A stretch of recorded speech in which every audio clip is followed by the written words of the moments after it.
Praktisi hukum senior Hotman Paris Hutapea diduga kembali menyindir Sarwenda, Tan mantan istri Ruben Onsu.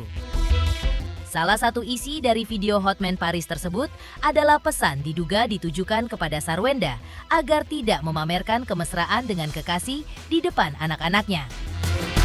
Pesan itu kembali digaungkan oleh Hotman Paris di tengah jeritan Ruben Onsu yang mengaku belakangan ini kesulitan untuk bertemu dengan anak-anaknya.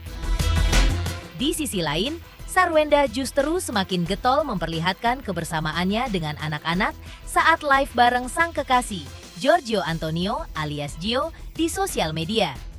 Kondisi itu memicu reaksi tak hanya dari netizen, tapi juga dari sejumlah praktisi hukum, di antaranya Irjen Pol Purnawirawan Ricky Sitohang. Seperti apa pesan Ricky Sitohang untuk kekasih Sarwenda Tan terkait anak-anak dari buah pernikahan Sarwenda dan Ruben Onsu? Benarkah menurut Irjen Pol Purnawirawan Ricky Sitohang bahwa Ruben Onsu punya hak untuk menggugat hak asuh anak dan memiliki peluang untuk mendapatkannya? Pemirsa, bersama Intens Investigasi, kami hadirkan kabar terkini, terpercaya, dan teraktual. Tetapi sebelumnya, jangan lupa untuk like, subscribe, dan juga share channel YouTube ini.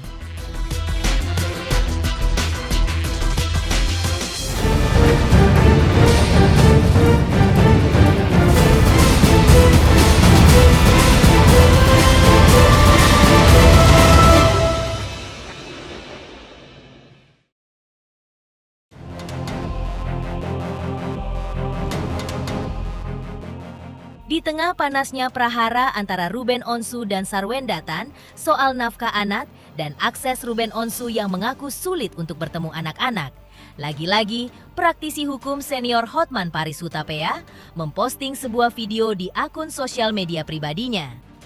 Dalam pesannya, Hotman Paris meminta mereka untuk tidak memamerkan kesuksesan, kemesraan, hingga melibatkan anak-anak dengan pasangan baru mereka.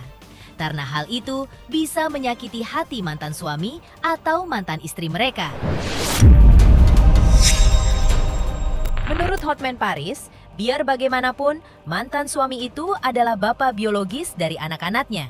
Demikian juga, mantan istri adalah ibu kandung dari anak-anaknya.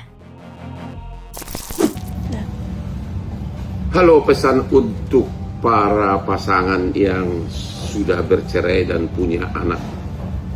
Kalau kebetulan misalnya kamu cewek lebih sukses dari mantan suamimu dan kau yang membawa anak dari hubungan dengan mantan suami, janganlah pamerin kebahagiaan kamu, jangan pamerin kesuksesan kamu dengan pasangan yang baru, dengan juga menampilkan anak-anakmu. Itu menyakiti hati mantan suamimu. Biar bagaimanapun mantan suamimu itu adalah bapak darah dari anak. Hotman Paris Hutapea juga menambahkan bahwa ada alasan mengapa ia bisa menyampaikan hal seperti itu. Menurutnya, karena ia sudah puluhan tahun menangani kasus hukum yang serupa dan efeknya pasti orang tersebut akan dihujat netizen. Meskipun pasangan yang baru tersebut kaya raya, tetapi jangan juga melakukan hal seperti itu, yaitu memamerkan kekayaan.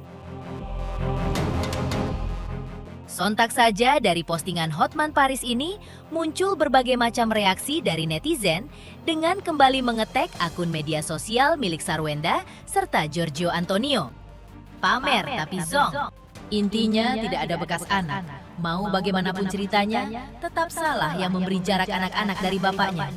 Jangan cuma mau duitnya aja. Si pacar emaknya juga menikmati. Yang logis aja lah.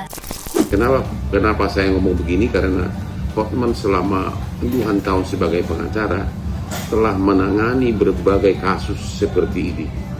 Dan pasti kau akan dihujat. Misalnya kau istri dapat suami, sekalipun suamimu itu kaya, jangan pamerinlah di medsos kebersamaan kamu dengan anak-anak itu. Ya, nggak boleh begitu.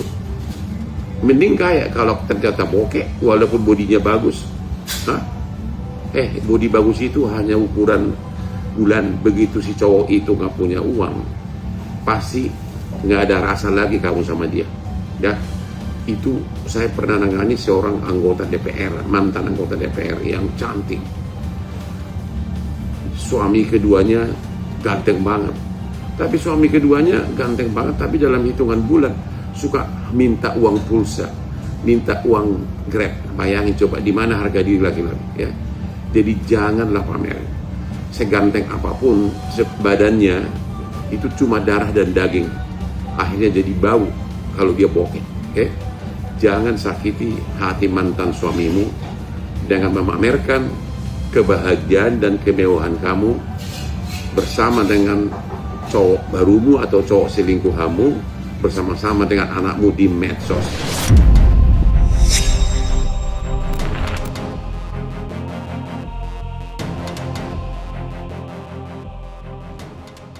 Praktisi hukum Irjen Pol Purnawirawan Riki Sitohang mengungkap bahwa jika suami dan istri bercerai, pasti akan muncul saling mengklaim sebagai pihak yang merasa lebih pantas untuk mengasuh anak-anak.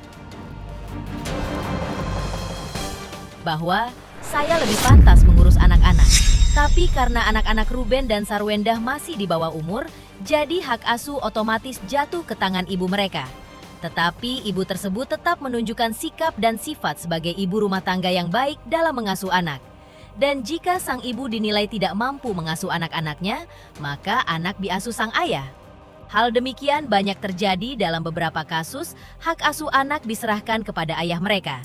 Yang perlu dicermati di sini, walaupun ada dalam undang-undang pengampuan anak, ya, itu di bawah kuasa daripada ibu, bukan berarti yang namanya ayahnya tidak diperbolehkan ataupun tidak mempunyai kesempatan untuk menjenguk, bahkan memberikan kehidupan kepada anaknya tersebut. Karena bagaimanapun itu darah dagingnya. Sangat saya sesalkan kalau seandainya seorang ibu yang diberikan hak pengampuan anak itu mengkebiri dan tidak memperbolehkan sang ayah untuk melihat pertumbuhan daripada sang anak, itu nggak diperbolehkan. Dan itu dilindungi oleh undang-undang, ada hak hukum yang mengatur itu. Kedua belah pihak itu mempunyai hak yang sama, cuma pengasuhannya diberikan pada ibu kalaupun itu layak. Ingat loh ya, ada tanda kalaupun itu layak, dia mempunyai kapasitas sebagai ibu yang baik. Mentang-mentang ada pengampuan, terus dia, wah ini pak asuh saya, tapi pada saat di tangan saya malah berantakan.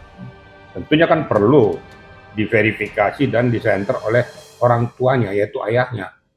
Apa benar nggak anak saya ini diasuh dengan benar? Nah, jangan-jangan seperti yang sudah saya monitor, bahkan ada yang mengatakan bahwa anaknya ini untuk mencari uang bahkan dieksploitasi. Ini undang-undang mengatur tidak diperbolehkan, ada sanksi hukumnya. Nggak boleh anak-anak dieksploitasi untuk mencari keuntungan sang orang tua. Kan berbagai macam-macam cara nanti dilakukan. Itu tidak diperbolehkan. Irjen Pol Riki Sitohang juga memperingatkan kepada orang ketiga atau pacar Sarwendah, dalam hal ini adalah Giorgio Antonio alias Gio, bahwa pada saat ini posisinya adalah masih sebagai orang luar dalam keluarga Sarwendah jika belum menikah secara resmi. Karena itu, menurut Irjen Pol Purnawirawan Riki Sitohang, Gio tidak berhak untuk memisahkan kasih sayang ibu atau ayah dari anak-anak mereka. Cuma saya minta dengan sangat orang pihak ketiga di dalam bahasa saya ya. Orang pihak ketiga yang tidak ada relevansi terhadap pertumbuhan sang anak jangan ikut campur. Pada saat sekarang posisimu adalah orang luar.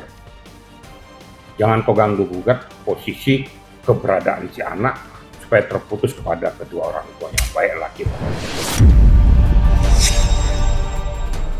Di sisi lain, pihak Ruben sebelumnya telah mengungkap sebuah pesan usai Ruben Onsu memposting video yang menyentil kekasih Sarwendah Tan. Lantas, seperti apa pesan yang disampaikan Ruben Onsu terhadap Giorgio Antonio tersebut?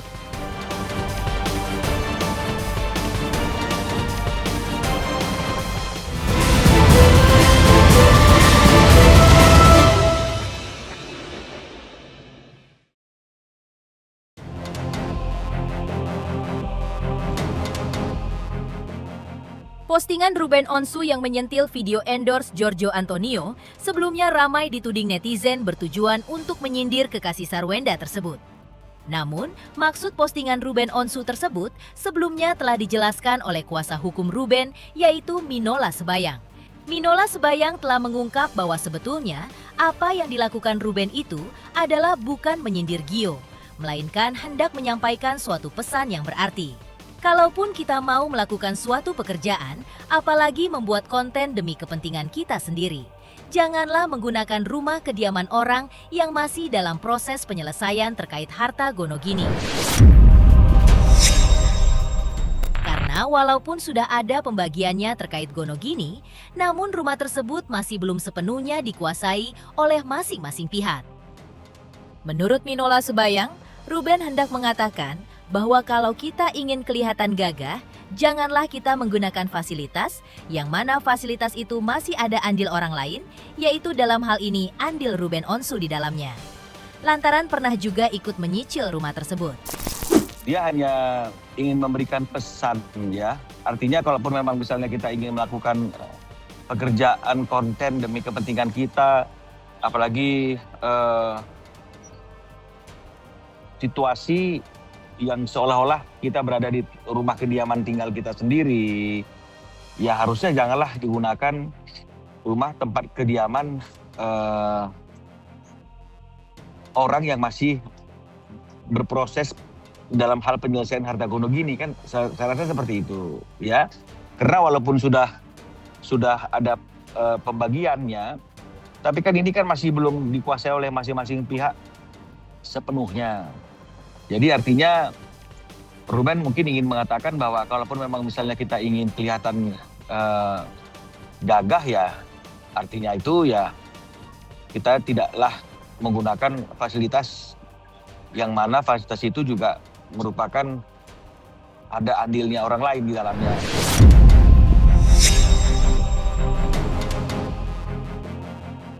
Selain itu, Minola Sebayang juga mengungkap respon pihak Ruben Onsu terkait ajakan Sarwendah Tan untuk bertemu yang kabarnya bertujuan untuk membahas masalah hak asuh anak. Diungkapkan oleh Minola Sebayang, mengingat dirinya ada kesibukan lain demikian juga Ruben Onsu, maka pihaknya sudah mengatur waktu untuk bertemu dengan pihak Sarwendah Tan sekitar awal bulan Juli tahun 2026.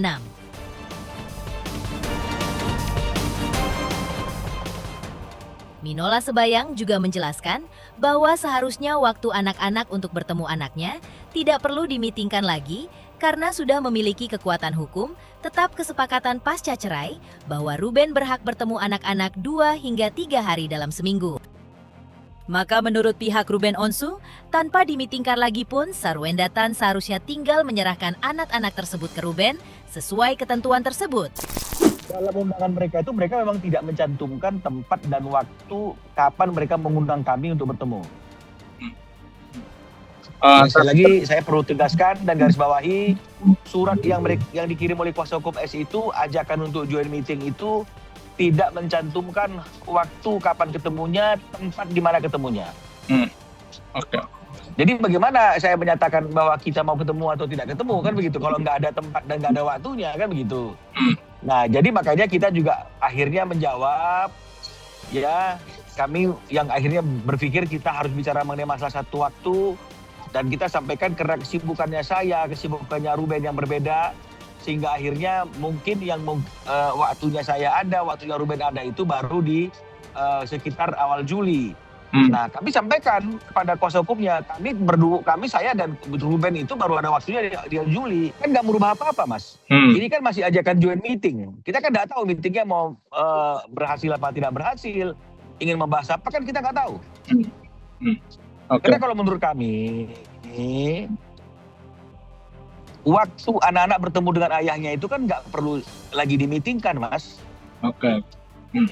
Kan ini tinggal tergantung niat. Kan tadi kan saya sudah tanya tuh, mana yang lebih simpel menyerahkan anak. Jadi kan seharusnya tanpa ada joint meeting pun anak-anak tinggal diserahkan aja toh sama orang tuanya, kok sama ayahnya sendiri. Apa yang menjadi ketakutan? Apa yang menjadi kekhawatiran gitu loh. Oke. Kan begitu kan? Serahkan aja gitu loh. Nah, itu yang perlu dilakukan.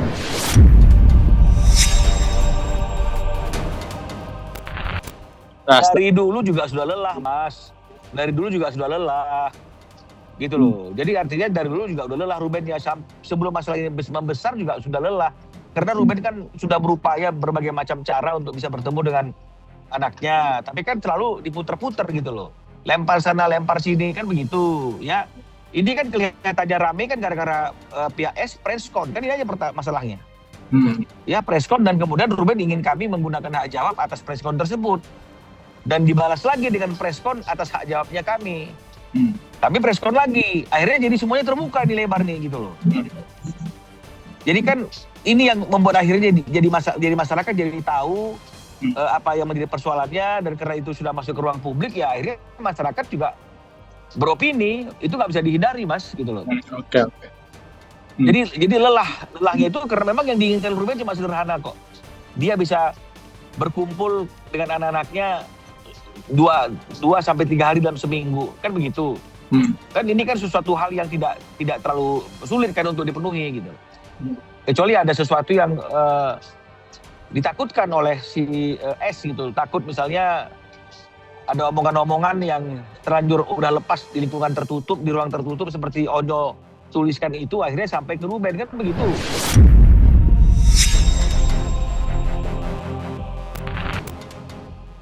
Di sisi lain, Ruben Onsu tak ingin Degabu mengambil keputusan terkait postingan Betren Putra Onsu di sosial media yang mengaku ditampar oleh tante. Lantas, seperti apa langkah Ruben Onsu dalam meredam langkah Betren yang belakangan ini semakin garang membela ayahnya?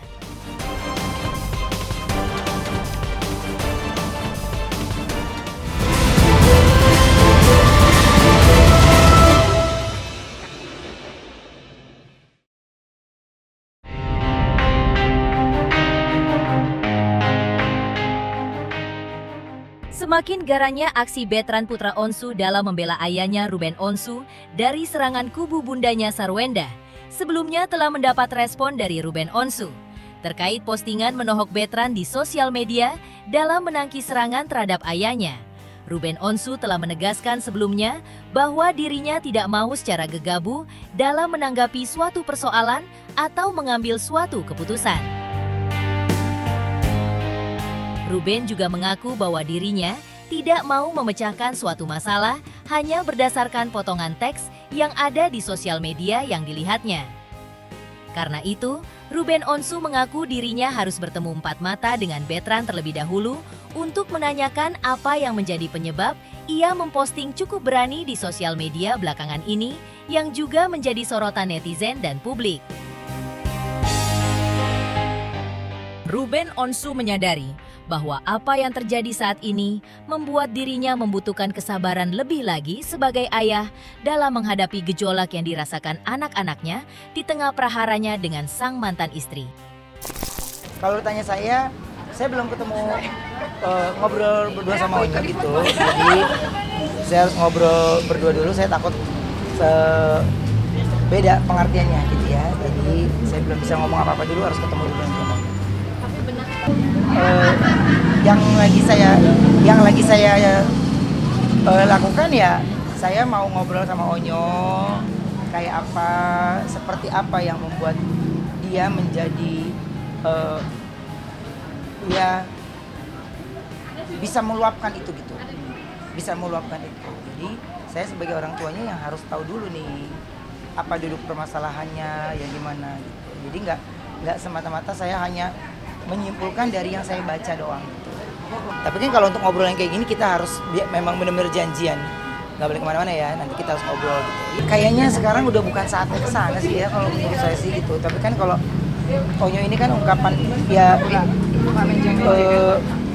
kita pernah ada di usia mereka kan ya gitu, kita pernah ada di usia mereka gitu, makanya reaksi Onyo sendiri pun aku baru tanyakan ke dia gitu.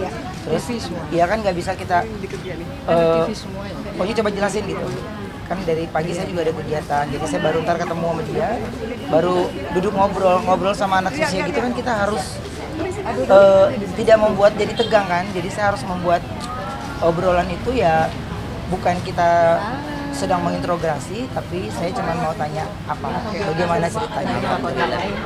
Karena kalau semuanya kita atur, nanti dia akan ngerasa semuanya salah apa yang dia lakukan gitu. Jadi dia mau berekspresi apapun yang dia ungkapkan, ya saya harus dengar dari dianya dulu baru gitu. Takutnya kalau saya ngobrol yang belum saya tahu ya nanti malah jadinya fitnah ya. Iya ya, kaget.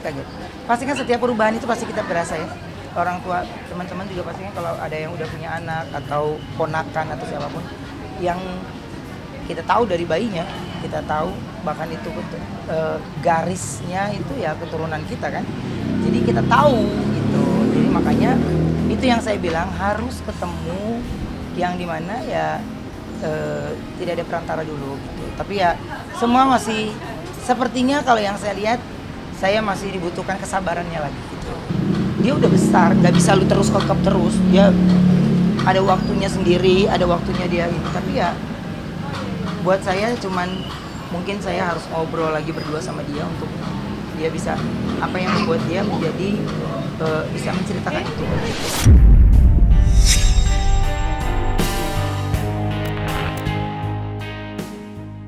Pemirsa, Intens Investigasi, jangan lupa saksikan terus Intens Investigasi.